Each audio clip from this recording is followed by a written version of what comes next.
Stand and help me welcome Travis Green, everybody.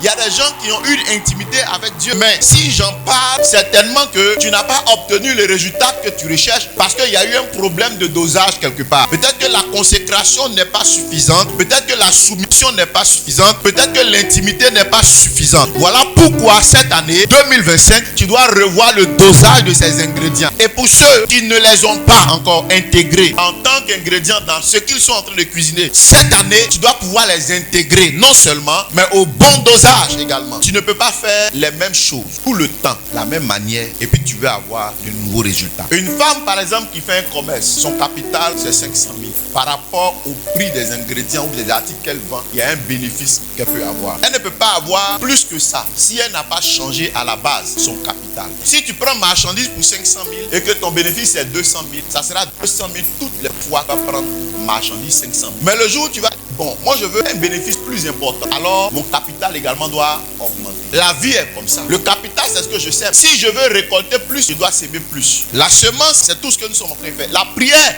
est une semence. La consécration est une semence. La soumission est une semence. L'intimité est une semence. Quand tu obéis, c'est une semence. C'est pourquoi le dimanche dernier, pour avoir la domination, il faut d'abord apprendre à obéir, à se soumettre. Celui qui ne sait pas se soumettre, il lui sera difficile d'avoir la domination. On voit ça généralement même en famille. Lorsque tu as été un enfant rebelle à tes parents, si vraiment tu n'as pas connu Christ, tu t'es pas repenti, quand tu fais tes enfants, eux aussi sont rebelles. Et quand ils posent des actions, souvent toi-même tu regardes, tout le monde autour est fâché. Ils disent non, laissez. Moi-même c'est comme ça que j'étais. Ça veut dire que j'ai semé, maintenant je récolte. Donc si tu veux changer ta récolte, il faut changer ta semence. Donc cette année, les ingrédients dont je vous parle, la soumission, la consécration et l'intimité, vous devez les imprimer, vous devez les pratiquer tout le long de l'année. Et vous allez voir que les résultats vont changer. Vous allez voir que votre récolte va changer. Dans le repas de l'année dernière, il y avait 4 choses. Vous l'avez écouté. Certainement, vous ne l'avez pas mis en pratique. Avec lesquelles on devait cuisiner tout le long de l'année.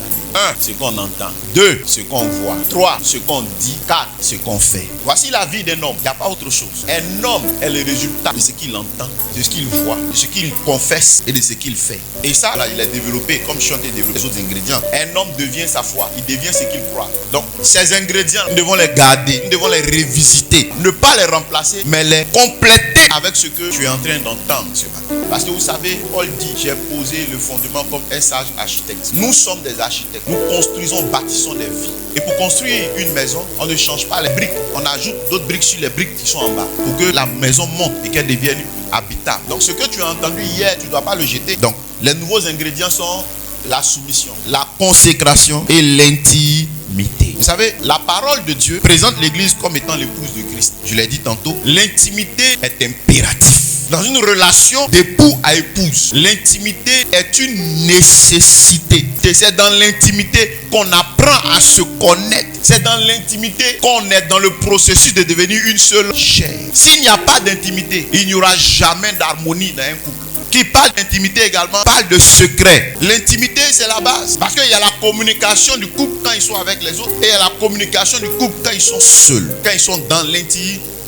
L'intimité n'est pas négociable. S'il n'y a pas d'intimité dans une relation, elle va finir par se casser. Parce que quand vous n'êtes pas dans une intimité, vous êtes loin l'un de l'autre. Vous pouvez être même dans la même pièce, mais vous êtes loin l'un de l'autre. Et quand vous êtes loin l'un de l'autre, vous n'êtes pas attachés l'un à l'autre. Ça va souffler, un peu se retrouver dehors. Et on va voir ça 1 Corinthiens 6, verset 7. Loin de là, ne savez-vous pas que celui qui s'attache à la prostituée est un seul corps avec elle? Car est-il dit, les deux deviendront une seule chair. Paul est en train de dire ici que celui qui s'unit à une prostituée, s'attacher si c'est s'unir, s'unir si c'est aller avec, c'est-à-dire celui qui va avec sexuellement avec une prostituée est un seul corps avec elle, car il est dit qu'ils deviendront une seule chair. Pourquoi? Pour le mariage. Mais Paul est en train de nous dire ici que pour devenir une seule chair, il y a quelque chose qui est important. Il faut que les deux aillent ensemble sexuellement. Ce n'est pas seulement ça. On peut être en intimité même à la plage. Donc, il faut créer les moments d'intimité pour augmenter votre intimité, pour permettre à votre relation d'être solide. Parce que le vent souffle et un jour le vent soufflera. Donc, pour ne pas que vous soyez emporté, consolidez votre relation par des moments de qualité d'intimité.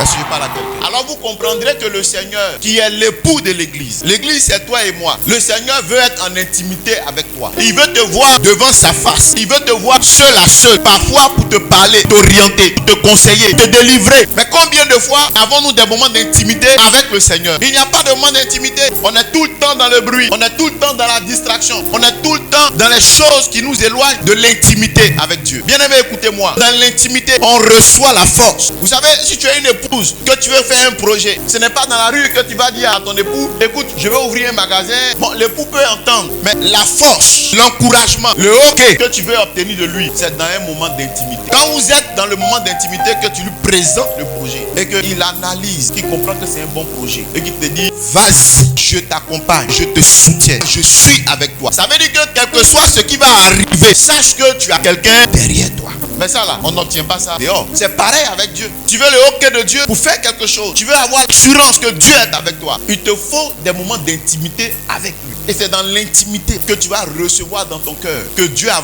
validé ce que tu es sur le point de faire. En ce moment, quand tu sors, tu n'as pas peur. Tu ne crains pas parce que tu sais que Dieu est avec toi. Tu as la force qu'il faut. Et quand même tu vas rencontrer des oppositions, tu ne vas pas baisser les bras. Lorsque vous priez, ne soyez pas comme les hypocrites qui aiment à prier debout dans les synagogues et au coin des rues pour être vus des hommes. Je vous le dis en vérité, ils reçoivent leur récompense. Alléluia. Mais quand tu pries, entre dans ta chambre, ferme ta porte et prie ton Père qui est là dans le lieu secret. Et ton Père qui voit dans le secret le rendra. Donc voici ce que dit le Seigneur. Lui, le Dieu là, ton Père qui voit dans le secret. Il est d'abord là dans le lieu secret. Il a dit qu'il parle d'intimité, parle de secret. Te récompensera. Voilà ce que le Seigneur demande. Mais tout au long de l'année là, quand nous on dit qu'on a prié, il y a eu combien de prières qui ont respecté ces procédures? Il y en a parmi vous là. Toutes leurs prières, c'est seulement ce qu'on fait à l'église. Quand tu prends un moment de jeûne, tu viens d'engager un moment d'intimité. Mais là encore, les moments de jeûne, on est détruit. Tu peux être en jeûne et tu es sur TikTok, tu es sur Facebook, tu es sur WhatsApp, tu es sur tout ce que tu veux. En fait, vaut mieux même sortir et te promener. Je pense que sortir et se promener même, c'est moins grave.